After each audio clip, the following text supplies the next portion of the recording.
अस्सलाम वालेकुम रहमतुल्लाहि व बरकातहू। जनाब आज दोस्तों की फरमाइश से माशाल्लाह नागरा पठोरा लिया, खूबसूरत माशाल्लाह पठोरा है और माशाल्लाह एक्टिव और तेज इतना ज़्यादा कि पैर बनने पै गए, तुम खुद ही चेक कर सकते हैं। माशाल्लाह बहुत ही खूबसूरत माशाल्लाह बकरा ही ने, प्योर नागर दे और खस्सी माशाल्लाह पठोरा ही ने और माशाल्लाह बिग बकरा 40 तो 45 kg कन्फर्म माशाल्लाह वजन है।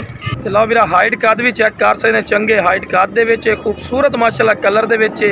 हालांकि ये जो पठोरा तुम विखा के जनाब 50-55 kg कर दें, लेकिन फिर अपने चो गल कोई नहीं। फिर 40 तो 45 kg गारंटी शुदा वजन उसी खूबसूरत माशाल्लाह चीज़ ने और इंशाल्लाह रेट भी बिल्कुल मकबूल और जायज़ मुनासिब और फिर खस्सी भी ने तो दुंदा बकरा भी ये भी है। तो ज़्यादा टाइम नहीं लेना, तुम शॉर्टकट वीडियो बना के चेक करो। सही भाई देखो बिल्कुल खस्सी पठोरा ने, कोई आंटी शांटी नहीं खस्सी। तो लो फिर दुंदा ने कोई चौका छिका नहीं, दो दंद होया कि ताज़ा दो दंद हो रही है। तो सही भाई तोड़ के भी खा लिया माशाल्लाह खूबसूरत माशाल्लाह कलर दे। तो लो फिर माशाल्लाह तोड़ फिर के भी खा रहे हैं, खूबसूरत माशाल्लाह चीज़ ने, एक्टिव और सेहतमंद माशाल्लाह। लो फिर माशाल्लाह सेहतमंद माशाल्लाह।